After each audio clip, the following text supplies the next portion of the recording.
Hi everyone, thank you for watching my video on the review of the Hamilton Grange Public Library's Teen Center, which is a part of the New York Public Library System.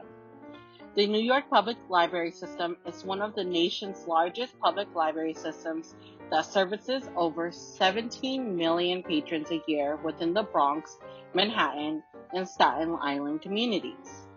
The New York Public Library System has 88 neighborhood branches and also 4 scholarly research centers with over 5 million items that include books, ebooks, DVDs, and renowned research collections that many scholars from all over the world use.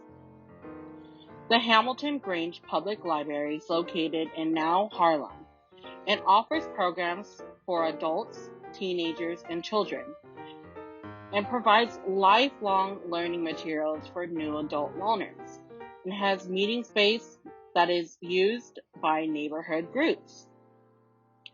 Their mission is to inspire lifelong learning, advance knowledge, and strengthen their communities, which they have continued to do and made strides in since they opened in 1907.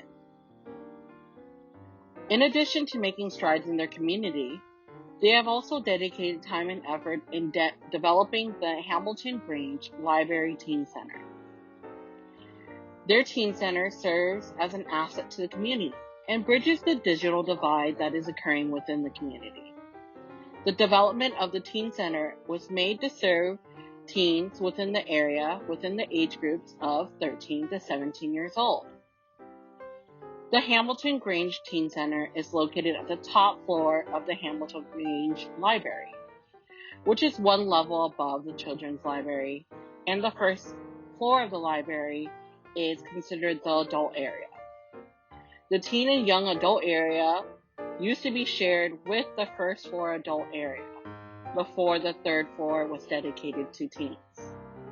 The technology was limited, and all the patrons within the first floor would have to share only the 10 available computers.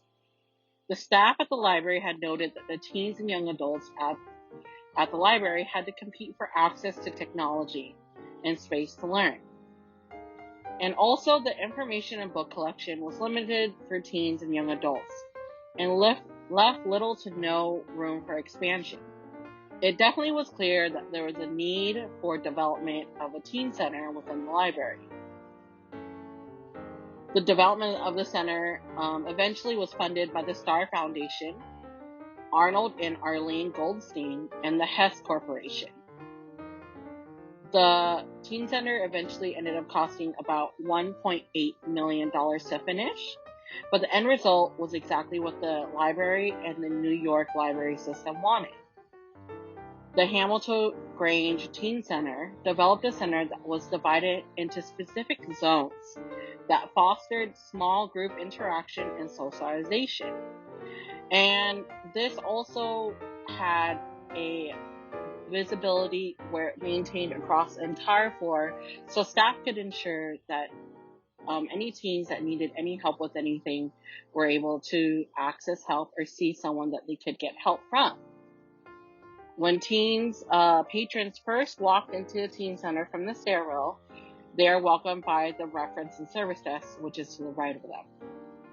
The Teen Center was made to use natural light and bright colors to be more contemporary and open. Patrons, in turn, would feel a little bit more welcomed and social. Much of the furniture that was available for the patrons was modern, but also very comfortable. Definitely a lounging style. Patrons had plenty of options to go to various spaces and rooms, which gave them the freedom to experiment and explore. There's dedicated tiered bookshelves that would allow teens to see the different levels and different areas dedicated to literacy for them. In addition to making an open and engaging environment, the Teen Center spaces are shaped by 2 elements, which would be the circular media vitrine and the bamboo bleacher. The media vitrine is an open top-class enclosure that becomes a performance place where patrons could go into and basically game and make noise and sound. All the sound that would occur within that media vitrine would be contained by using holosonic speakers that were installed. So this definitely would encourage patrons to enjoy themselves and laugh and play music without feeling like they're bothering others within the library.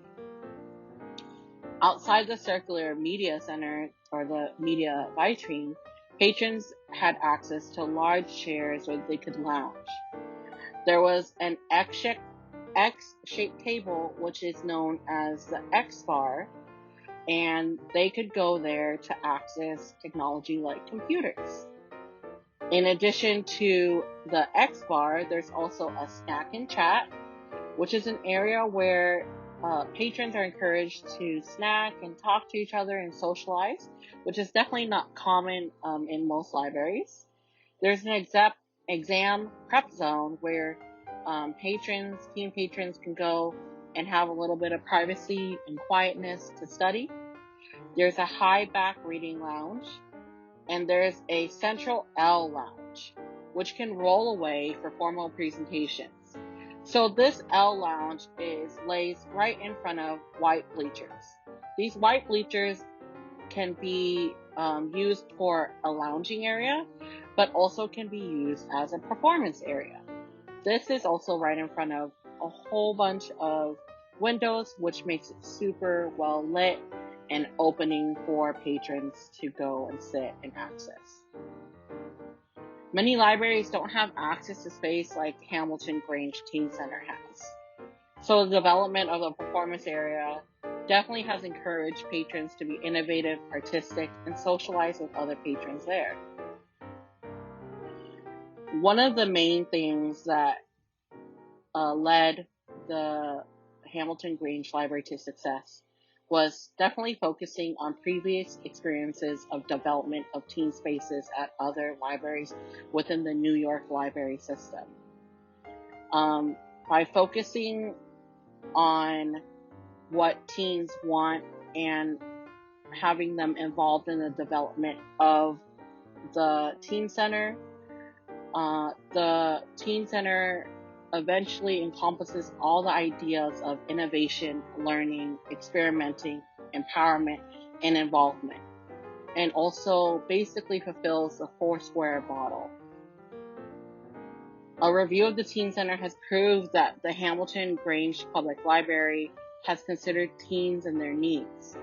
Like I said before, they have surveyed teens and understanding the unique needs of teens in certain cities.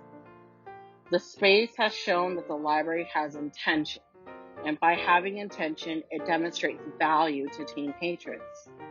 It encourages teens to come in and use the space, the services, and the resources.